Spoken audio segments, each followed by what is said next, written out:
সকলকে স্বাগত জানাই আজকের মাতৃ অনুধ্যান পর্বে। আশা করি আপনারা প্রত্যেকে সুস্থ আছেন এবং ভালো আছেন। প্রথমে আলোচনা শুরু করবার আগে শান্তি মন্ত্র পাঠ করব আমরা। ওম সহনা ভবতু সহনৌ ভুনক্তু সহ বীর্যং করবাবহৈ তেজস্বিনাবধীতমস্তু মা বিদ্বিষাবহৈ। ওম শান্তি শান্তি শান্তি হরি ওম তৎসৎ। সর্বপ্রথমে আমি আমার গুরু ইন্টারন্যাশনাল বেদান্ত সোসাইটির প্রতিষ্ঠাতা প্রাণপুরুষ উপাস্য শ্রী শ্রী ভগবানের চরণে শতকোটি প্রণাম জানাই। আজকে এই কয়েকটা দিন ধরে আমাদের একটা টানা প্রোগ্রাম অনুষ্ঠান চলেছে। এখন আমি লাইভ আছি আমার আশ্রম থেকে নয়, প্রয়াগরাজ থেকে।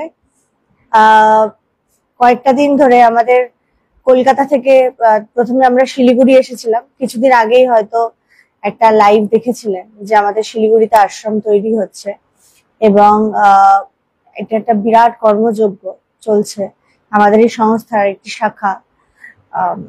সেইখানে আমরা সেই জায়গা দর্শন করলাম এবং সেখানেও নানা ভক্তের বাড়িতে আলোচনা হলো, কিছুদিন ওখানে থাকা হলো। তারপরে ওখান থেকে আবার প্রয়াগরাজে আমরা আমন্ত্রিত হয়েছিলাম একজন মহারাজের মাধ্যমে। সেই মহারাজের ওখানেই রয়েছে। এবার কিছুদিন বাদে বারাণসী যাব। এই প্রোগ্রাম চলছে। আজকে সকালবেলাটা খুব সুন্দরভাবে শুরু হয়েছিল। আমরা সকালবেলায় বারে হনুমান লেটে হনুমানের দর্শন করি, তারপর শক্তিপীঠের দর্শন করি। প্রয়াগরাজে যে শক্তিপীঠ রয়েছে দর্শন করে খুব সুন্দর দর্শন হয়েছে দুটি জায়গারই গুরুর কৃপায়।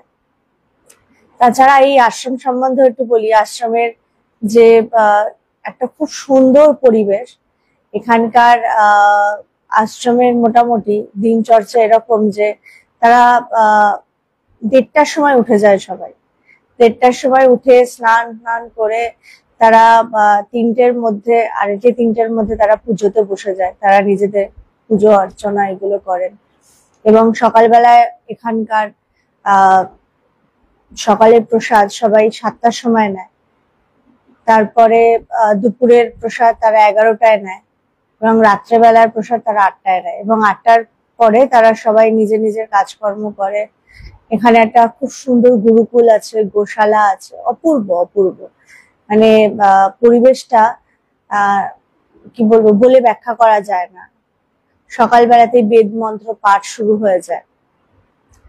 যাই বলবো, এই পরিবেশ সম্বন্ধে ব্যাখ্যা যতটাই করব কম হয়ে যায়। আলোচনায় আসি। গত শনিবারও আলোচনা হয়নি, কারণ গত শনিবার আমি শিলিগুড়িতে ছিলাম এবং শিলিগুড়িতে সেদিন আবার একজন ভক্তের বাড়িতে আলোচনা সভা ছিল। তো সময় হয়ে ওঠেনি, তাই জন্য আলোচনা করে উঠতে পারেনি। মধুরাদিকে বলে দিয়েছিলাম, উনি করেছিলেন। আজকেও ভাবছিলাম যে কি হবে, সময় হয়ে উঠবে কি আদৌ, কারণ এখানে খুব কারেন্ট চলে যায়। একটু আগে কারেন্ট চলে গেছিল।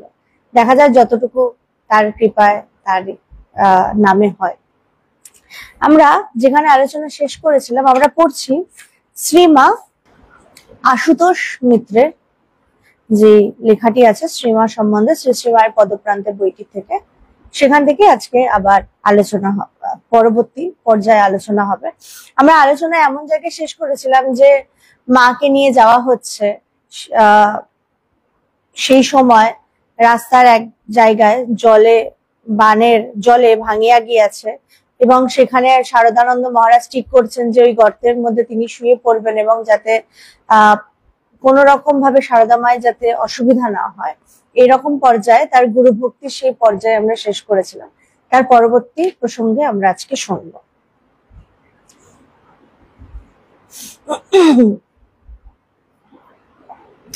বর্ধমানে বন্ধু বরেশ এক আত্মীয় রাজ কলেজের অধ্যাপক। তাহার বাসায় প্রথম রাত্রি যাপন করি। পরদিন প্রাতে দামোদর পার হইয়া একখানি গরুর গাড়ি ঠাকুরের জন্মস্থান কামারপুকুর পর্যন্ত ভাড়া করিয়া মধ্যাহ্নে উচালন নামে একটি চটিতে অধ্যাপক প্রদত্ত সামগ্রীতে দ্বিপ্রহরের ভোজন সারিয়া লই। সেই দিন রাত্রেই কাটাই দ্বারকেশ্বর তীরে একলক্ষী নামক চটিতে। তৎপরদিন মধ্যাহ্নের পূর্বে কামারপুকুর পৌঁছি। কামারপুকুরে শ্রী ঠাকুরের বাটিতে গিয়া উঠিলাম। তখন সেখানে তাহার ভ্রাতুষ্পুত্র শিবরাম ছিলেন। তার নিজের যে জীবন সময়টা কাটিয়েছেন সেই সময় সম্বন্ধে তিনি বলছেন। তাহার সাহায্যে ঠাকুরের বাল্যলীলা স্থলগুলি সব দেখিলাম। রঘুবীরের মন্দির, হালদার পুকুর, ভূতির খাল, শিবের মন্দির ইত্যাদি সবই দেখিলাম। সেই দিন এখানে হাট ছিল। হাট হইতে শ্রীমায়ের বাটির জন্য বাজার করিয়া একটি মুটের মাথায় চাপাইয়া বৈকালে জয়রাম বাটির জন্য যাত্রা করিলাম। পথে আমোদর নদী পার হইয়া হলদি ও পুকুরে গ্রাম ছাড়াইয়া সন্ধ্যার প্রাক্কালে শ্রীমার নিকট পৌঁছাইলাম। ধুলা পায়ে প্রণাম করিলাম। তাহার খুব আনন্দ আমাদের পাইয়া আমাদের থাকিবার ব্যবস্থা করিয়া দিয়া তাড়াতাড়ি ময়দার জল দিয়া কুটনাকুটিতে বসিলেন। মানে সারদা মা, আমরা প্রত্যেকেই জানি মায়ের আচরণ কেমন ছিলেন। তিনি ভীষণ মানুষ ভালোবাসতেন এবং মানুষের জন্য করতে পছন্দ করতেন। তো যখনই তারা ঢুকেছেন সাথে সাথে মা সমস্ত তাদের প্রসাদের ব্যবস্থায় তিনি সাথে সাথে ব্যস্ত হয়ে পড়েছেন। অচিরে লুচি, ছোলার ডাল, আলুর দম, কুমড়া, অম্বল এবং দুধ খাইতে পাইলাম। নিজে বসিয়া খাওয়াইলেন এবং পরিবেশনও করিলেন। শ্রীমা শ্রীহস্তের রান্না জীবনেই প্রথম খাইলাম।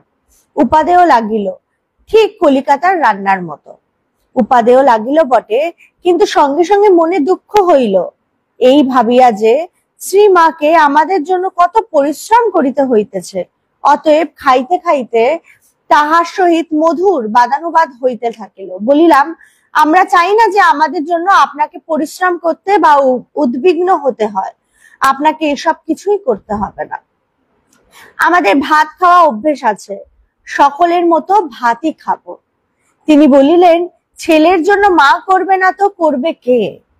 আরো কত কি ওই রকমের বলিতে থাকিলেন। কিন্তু যখন দেখিলেন আমরা অটল, তখন অগত্যা চুপ হইয়া গেলেন। পরদিন হইতে মামিদের রান্না ভাত খাইতে লাগিলাম। মায়ের যে প্রেম, মাতৃপ্রেম বলে না, মা ভাবছেন তাদের কথা যে তারা কি করে খাবে। তো মা নিজেই সমস্ত ব্যবস্থা করেছেন, তাদের জন্য রান্না বান্না করেছেন, কিন্তু তারা মায়ের কষ্ট বুঝে মাকে বলছেন যে আমরা সবার মতনই খাবো, আপনাকে কষ্ট করতে হবে না। ঠিক এই রকমের তর্ক আর একবার শ্রীমায়ের সঙ্গে করিতে হয়। সেবার কালীকৃষ্ণ মহারাজ স্বামী বিরজানন্দ সঙ্গে ছিলেন। সেই দিনও প্রথম রাত্রে শ্রীমা শ্রীহস্তের রন্ধন করিয়া পুরি ইত্যাদি খাইতে দেন। একদিন দ্বিপ্রহরে শ্রীমা নিজ কক্ষে বিশ্রাম করিতে করিতে কথা কহিতেছিলেন। সময় বুঝিয়া তাহার এক সন্তানের বিষয়ে জিজ্ঞাসা করিলাম। কেন আপনাকে প্রণাম করিতে আসিতে পাইতেন না? পূর্বে এ বিষয় সবই মঠে শুনেছিলাম। এক্ষণে তাহার শ্রীমুখে শুনিবার উদ্দেশ্যে জিজ্ঞাসা করিয়া বসিলাম। ঘরে শ্রীমা ও লেখক ব্যতীত তখন আর কেহই ছিলেন না। তিনি উত্তর দিলেন, আমায় পেন নাম করতে এসে একখানা ছুরি বার করে নিজের গলায় বসিয়ে দিতে গিয়েছিলেন যে। তর্ক করিতে লাগিলাম, মা আপনি বুঝুন, কাজটা তার খারাপ হয়েছিল বটে, কিন্তু উদ্দেশ্য খারাপ আদেও ছিল না। সাধনার বিঘ্ন হচ্ছিল, মন ধ্যান জপে বসছিল না, তাই না তিনি আপনার সৃষ্ট প্রাণ আপনার এই পাদপদ্মে আহুতি দিতে প্রয়াসী হয়েছিলেন। শ্রীমা বলেন, তুমি আর বকো না। আমায় কি পাষাণ পেয়েছিল না কালীঘাটের কালী পেয়েছিল যে বলি দিতে এসেছিল? সেই থেকে তার আশা বন্ধ করে দিয়েছিল। দেখুন যে আমরা উদ্বিগ্ন হয়ে কি কি করে থাকি না। মায়ের সামনে একজন গিয়ে প্রণাম করতে গিয়ে সেই তার গলায়, নিজের গলায় ছুরি বসাতে গিয়েছিলেন। তো মা তাই জন্য তাকে আর তাকে তো সেই জন্য লেখক তাকে উল্টে প্রশ্ন করছে, আপনি কেন এরকম করেছেন, এটা করা ঠিক হয়নি। তো মা উল্টে বলছে, তুমি আর বকো না, আমায় কি তুমি পাষাণ পেয়েছো না কালীঘাটের কালী পেয়েছো যে বলি দিতে এসেছিল? সেই থেকে তার আশা বন্ধ করে দিয়েছিলেন, সেই ভক্তের আশা মা বন্ধ করে দিয়েছিলেন। সে সময় আপনি খুব কঠোর হয়েছিলেন, লেখক বলছে। পরে কিন্তু আপনাকে আবার নরম হতে হয়েছিল, অর্থাৎ তখন নিজের ভয়ঙ্কর মূর্তি দেখিয়েছিলেন, পরে আবার এই স্নেহময় মূর্তিতে প্রকট হতে হয়েছে। শ্রীমা হাসিতে হাসিতে, তুমি আর বকো না, ছেলেরা অনেক বলায় আসতে দিই, একা আসতে পায় না, কোনো না কোনো ছেলের সঙ্গে থাকে, পেন্নাম করেই চলে যায়। বলছে শ্রীমা তাকে আর একা আসার অনুমতি তার কাছে দেন না, এখন থেকে তার অন্যান্য ছেলেদের সাথে তখন এসে তিনি পেন্নাম করার সুযোগটা পায়। যাই হোক, প্রথমবার জয়রামবাটিতে আমাদের থাকিতে থাকিতে শ্রীমার ভ্রাতুষ্পুত্রী নলিনীদির বিবাহ হয়। পাত্রটি হুগলি জেলার গোহাদ গ্রামবাসী নিবাসী, নাম প্রমথনাথ ভট্টাচার্য। এই প্রমথনাথের বিষয় আমাদের পরে বলিতে হইবে বলিয়া নামটা এখানে করিয়া রাখিলাম। মামারা শ্রীমার ভাতৃবর্গ শ্রীমাকে দিয়ে আমাকেদের উভয়কে, আমাকে ও মোক্ষদাচরণকে আদেশ করাইলেন যাহাতে আমরা বিবাহ আসরে বরযাত্রীদের সহিত তর্ক করি। এই সময় পল্লী গ্রামে বিবাহ আসরে বর ও কন্যা পক্ষে তর্কাতর্কি করার প্রথা বলবৎ ছিল। বিবাহ রাত্রে আমাদের শয়নের জন্য নিকট ভানি পিসির ঘরে ব্যবস্থা করা হইয়াছিল। ভানি পিসি সে রাত্রে শ্রীমার বাটিতে থাকিল এবং সেহেতু তার ঘর শূন্য থাকায় আমরা সেখানেই শয়ন করিলাম। অর্ধরাত্রে বর আসিলে ভানি পিসি প্রদীপ হস্তে গিয়া আমাদিগকে ডাকিয়া আনিল। আমরা আসিয়া আসরে বসিয়া বর যাত্রী দিগকে জিজ্ঞাসা করিলাম তাহাদের মধ্যে কেহ ইংরেজিতে তর্ক করিতে প্রস্তুত আছেন কিনা। উত্তরে জানা গেল তাহাদের কেউই ইংরাজি জানেন না। সংস্কৃতের বিষয় মোক্ষদাচরণের পক্ষ হইতে জিজ্ঞাসা করিয়া ওই একই উত্তর পাওয়া গেল। অগত্যা তাহাদের অনুরোধে মোক্ষদাচরণ বিবাহ অর্থে কি বুঝায় শাস্ত্রানুসারে তাহার ব্যাখ্যা করিয়া একটি ক্ষুদ্র বক্তৃতা করিলেন। নলিনী বিবাহের পূর্বে ও পরে যে কয়দিন জয়রামবাটিতে ছিলাম, প্রতিদিন দ্বিপ্রহরে শ্রীমার ভোজনের পর বিশ্রামকালে তাহার ঘরে যাইতাম এবং অনেক কথা তিনি কহিতেন। তন্মধ্যে তথ্যপূর্ণ চিত্তাকর্ষক কথাগুলির উল্লেখ এখানে করিতেছি।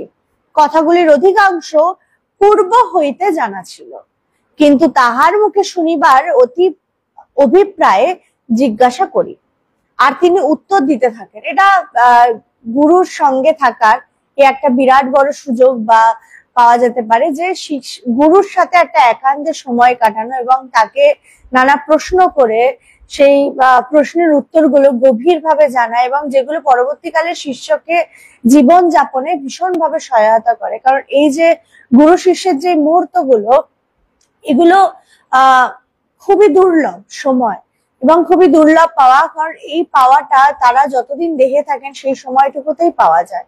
তার পরবর্তীকালে যতই আমি যত দেয়ালেই মাথা ঠুকাই না কেন, তারা যদি একবার ব্রহ্মলীন হয় তখন আর আমরা কিন্তু সেই সঙ্গটা পাই না।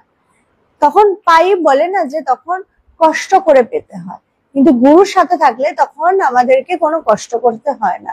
তিনি সবসময় সময় সময় আমাদেরকে সবকিছু দিয়ে দেন।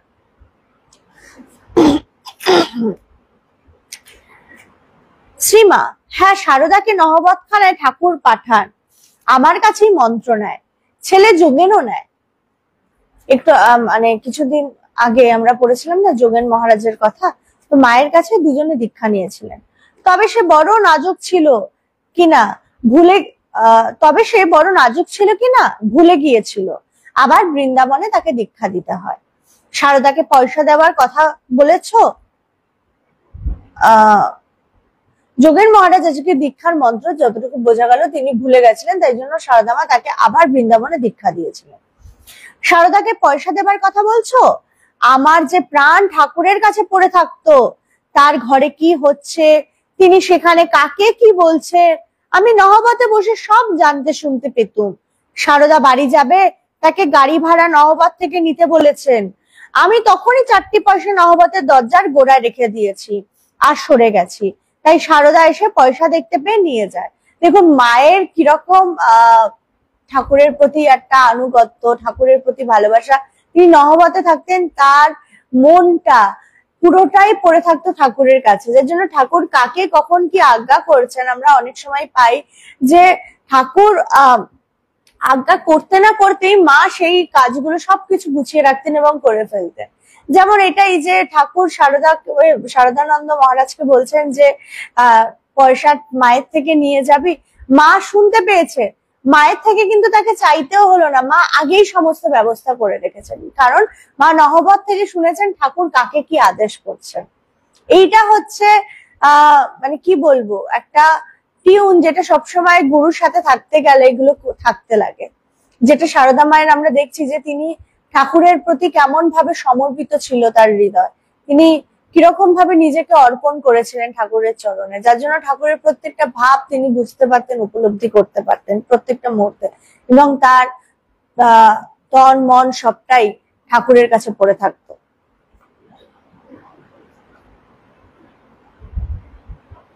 নরেনও তাই, তাকে যখনই বলেছেন তুই আজ এখানে থাকবি, অমনি তাই শুনে ছোলার ডাল চড়িয়ে দিয়েছি। তিনি বাজ্যে যাবার সময় নরেনের খাবার কথা বলতে এসে দেখেন ডাল সেদ্ধ হচ্ছে আর ময়দায় জল পড়ে গেছে। আমায় যে বলে রেখেছিলেন নরেন যেদিন খাবে সেদিন তার জন্য মোটা মোটা রুটি আর ছোলার ডাল রাঁধবে, সে সব হজম করতে পারে, মুগের ডাল আর পাতলা পাতলা রুটি যেন না হয়। যে মায়ের দেখুন যে কত ভালোবাসা, যে ঠাকুর নরেনের কথা যে বলেছেন যে নরেন আজকে খাবে, মাকে এসে কিন্তু ঠাকুরের বলতে লাগেনি, ঠাকুর যতক্ষণে আসছেন যে মাকে বলতে বাজ্যে যাওয়ার আগে, ততক্ষণে দেখছেন যে মা অলরেডি ছোলার ডাল বসিয়ে দিয়েছে, রুটি ময়দাতে জল দিয়েছে, ময়দা মাখতে শুরু করে দিয়েছে। এই যে একটা ব্যাপার যে সবসময় সেটা ঠাকুরের সাথে সবসময় তিনি যেভাবে টিউন করে চলতেন, যে ঠাকুরকে কিছু বলতে লাগতো না, মানে তার কানটা যে ঠাকুর কাকে কি আদেশ করছে সেখানে, এবং শুধু তাই না, মায়ের মনে থাকতো যে কবে ঠাকুর বলেছিলেন যে নরেনের জন্য, নরেন যখন খাবে তুমি এই এই করবে, তিনি মনে রেখে কিন্তু নরেনের জন্য তিনি সব সেই রকম ব্যবস্থা করছেন। এইটা হচ্ছে মায়ের ভালোবাসা, মায়ের প্রেম। হ্যাঁ বাবা, নহবতে যে কি করে কাটিয়েছি তা কে বুঝবে। দেখুন, প্রত্যেকটা জীবনে তপস্যার একটা ব্যাপার আছে। মা যে সেই মা হয়েছেন, জগৎ জননী হয়েছেন, যে তার পেছনে যে সেই তপস্যা, এটা কিন্তু আমরা জানি না। যে নহবত, আমরা যারা যারা দক্ষিণেশ্বরে গেছি আমরা দেখেছি নহবতটা কত ছোট জায়গা, সেইখানে মা থাকতেন, মায়ের অধিকাংশ সময়টা তিনি কিন্তু ওখানে কাটিয়েছেন। তো বলছে হ্যাঁ বাবা, নহবতে যে কি করে কাটিয়েছি তা কে বুঝবে। নটির মা, মেয়ে যোগেন, গোলাপ, যে যে দেখেছে সবাই বলতো মা এইটুকু ঘরে কি করে থাকো। দেখুন মা, আমরা যে বলি না যে আমাদের কি বলবো, আমাদের সুযোগ নেই, সেবা করতে পারি না, আমি খুব ছোট জায়গায় থাকি, আমি কিভাবে নিজে থাকবো, না ঠাকুরের সেবা করব, না কি করব, আমি কিছু বুঝে উঠতে পারি না। তো মাকে দেখে শেখার ব্যাপার আছে। মা ওই নহবতে ওইটুকু জায়গার মধ্যে থাকতো, ওখানেই তিনি রান্না করতেন, ওখানেই আবার অন্যকে বিশ্রাম করার সুযোগ দিতেন, ওখানেই তিনি থাকতেন, সবকিছু করতেন।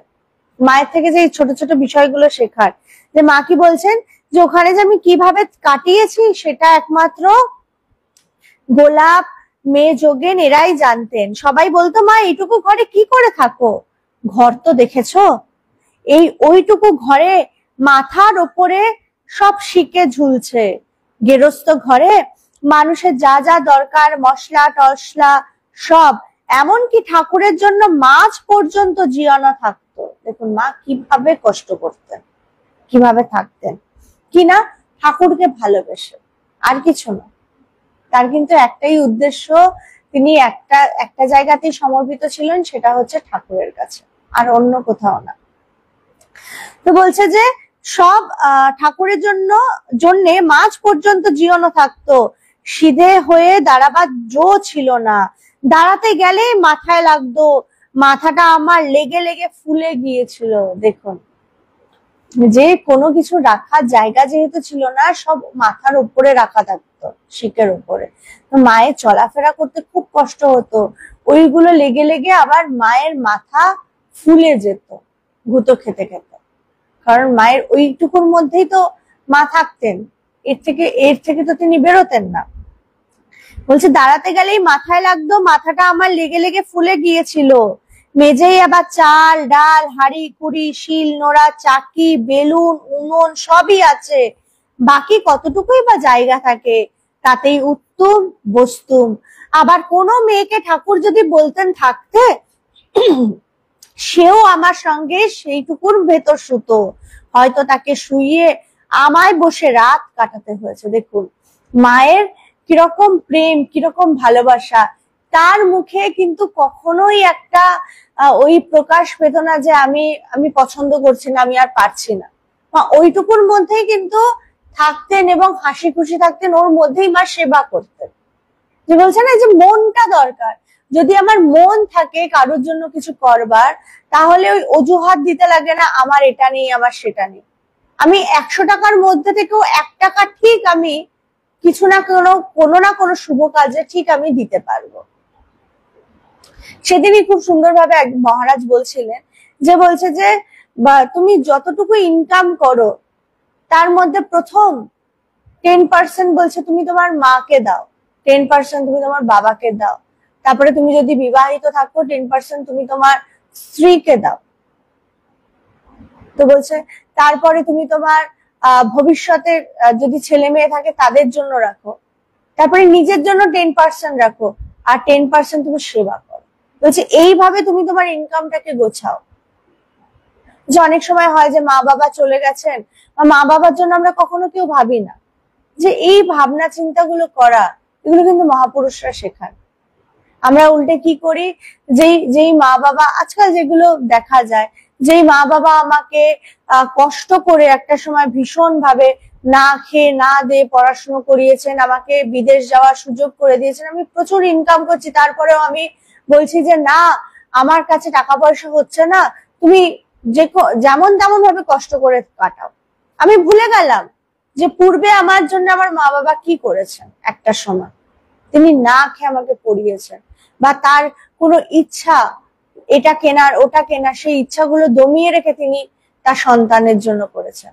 তো সন্তানের যে কর্তব্য হওয়া উচিত, সন্তানের যেটা আদর্শ মানে আদর্শগতভাবে করা উচিত, সন্তান কিন্তু করছেন, যার জন্য চারিদিকে বৃদ্ধাশ্রম দিনকে দিন তৈরি হচ্ছে।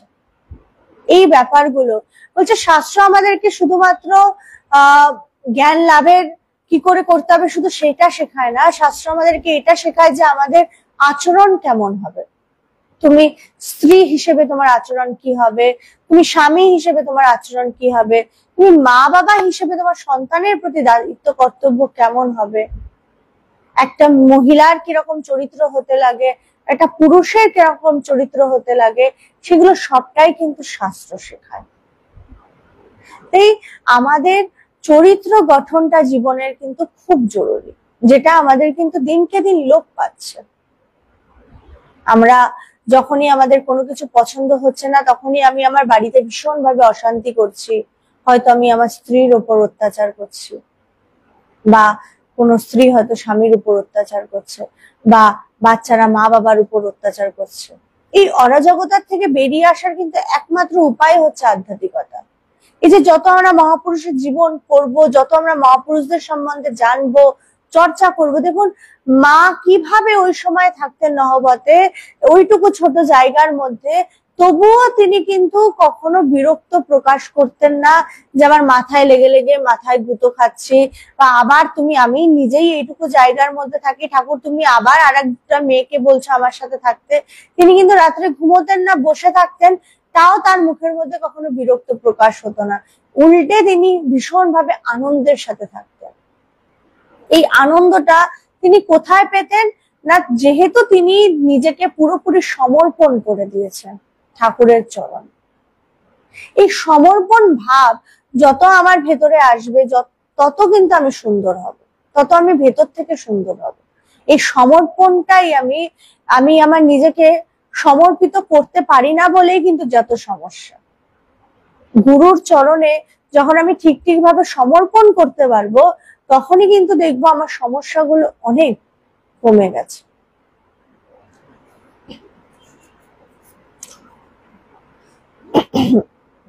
হ্যাঁ, মন্দিরে কারোর উঠবার আগে উঠতুম, তখন বেশ রাত্রি থাকতো, কেউ আমায় কখনো দেখতে পারেনি। সব কাজ সেরে নিয়ে গঙ্গায় নিয়ে নিতুম। প্রথম প্রথম বড় ভয় করতো, কিন্তু পরে দেখি কি আমার নইবার সময় নহবত থেকে একটা আলো সিধে গঙ্গায় পর্যন্ত দেখা দিত। আর সেই আলোয় আমি নিয়ে আসতাম।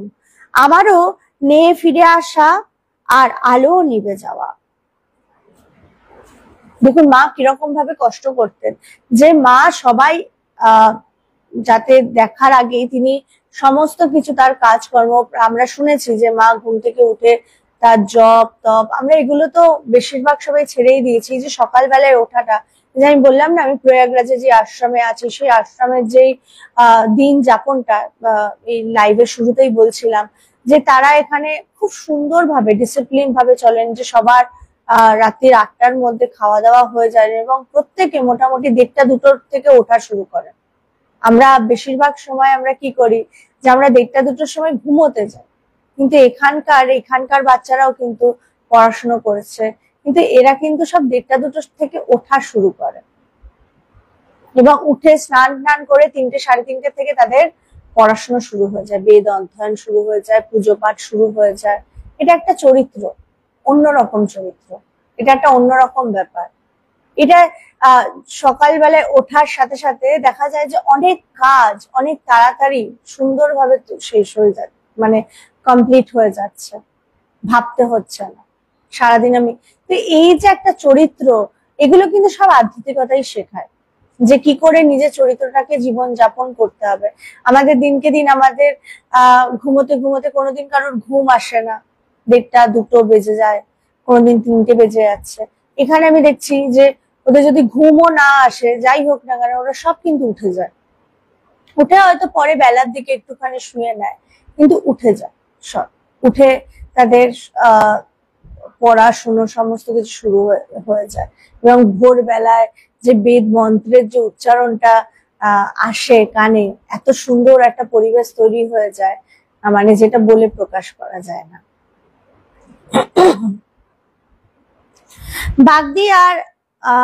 বাগদি বউয়ের কথা বলছো জয়রাম বাটির? ভূষণ মোড়লকে তো দেখেছো, ওর মা আর কতগুলো মেয়ে সব গঙ্গা নাইতে যাবে। আমি ধরে বসলুম আমাকেও সঙ্গে নিতে। আমি মনে করলুম ওরা সব গঙ্গা নিয়ে ফিরে আসবে আর আমি ঠাকুরের কাছে রয়ে যাব। আমায় যেতেই দেখে লক্ষ্মী ঠাকুরের ভ্রাতুষ্পুত্রী আর শিবু ঠাকুরের ভ্রাতুষ্পুত্র আমার সঙ্গ নিলে। কামারপুকুর থেকে জাহানাবাদ বর্তমান আরামবাগ পর্যন্ত গেল। সাথীরা তখন দিন আছে দেখে সেখানে রইল না, এগিয়ে চলল। বললে তেলোভোলোর মাঠ সন্ধ্যের আগে পেরিয়ে যাবে। আমি কিন্তু আর চলতে পারলুম না, কষ্ট হতে লাগলো, পেছিয়ে পড়লুম। তখন তো ওদের মতো চলার অভ্যেস নেই, তবুও ঢিকে ঢিকে চলতে লাগলো। একা সেই তেপান্তরের মাঠে চলেছি, ওখানে বড় ডাকাতের ভয়। অনেক গল্প ছোটবেলায় শুনেছি। সন্ধে হয়ে গেল তবু চলছি, গা ছমছম করছে। মায়ের নিজের অনুভব বলছেন, গা ছমছম করছে। এমন সময় দেখতে পেলুম সামনে থেকে একটা লোক, মাথায় ঝাঁকড়া ঝাঁকড়া চুল, হাতের উপর করা খুব ঢেঙা লাঠি হাতে আমার দিকে এগিয়ে আসছে। আমি থমকে দাঁড়াইলুম, গোটা গায়ে কাটা দিয়ে উঠলো।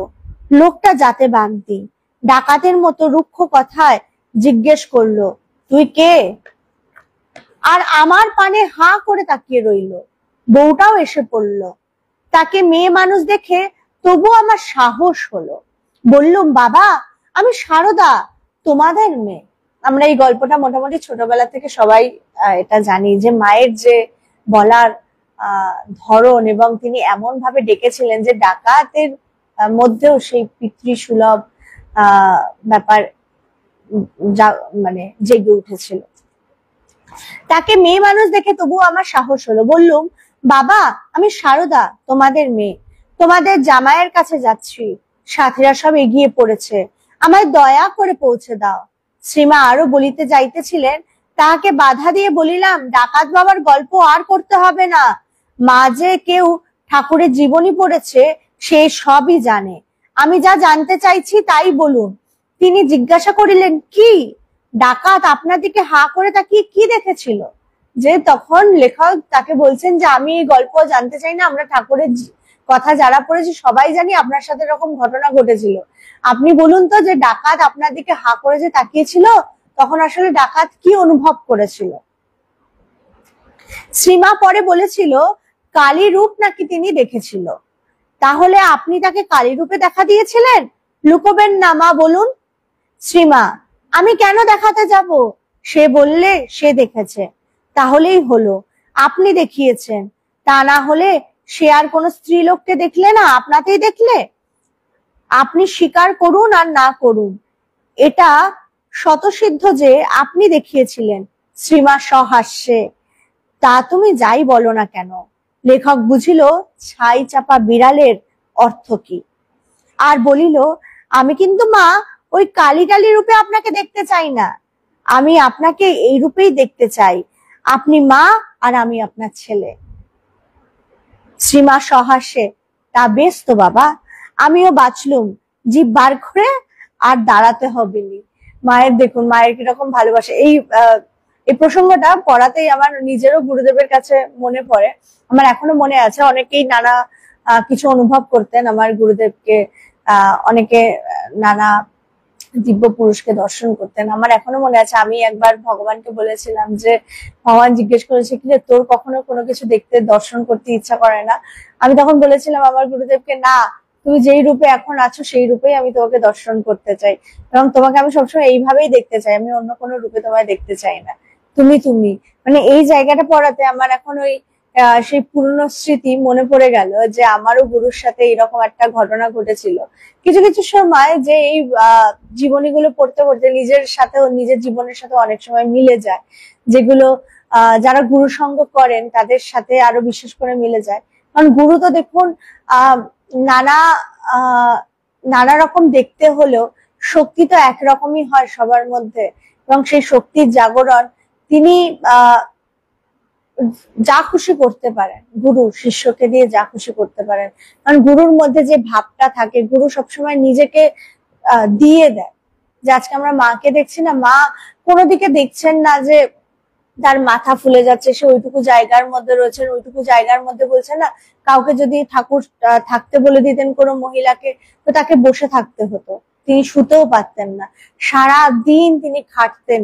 খাটার পরে আমাদের কি মনে হয় একটুখানি শুয়ে নি, কিন্তু মা কিন্তু শুতেন না, মা বসে থাকতেন, সেই সময়ও সে অন্যের সেবাতে ব্যস্ত থাকতেন। এই যে মায়ের আদর্শ, মায়ের আচরণ, মায়ের ভালোবাসা, এটা অন্যরকম। মা যে কতটা সমর্পিত ছিলেন ঠাকুরের প্রতি এবং কতটা তার ভালোবাসা ছিল ঠাকুরের প্রতি, যেটা আমরা হয়তো বই পড়ে অতটা না বুঝতে পারলেও আমরা অনুভব করতে পারি, এবং এটা থেকে একটু শিখতে পারি যে কিছু না হোক, পুরোটা যদি নাও পারি, কিছুটা অন্তত যাতে আমরা আমাদের জীবনে আনতে পারি।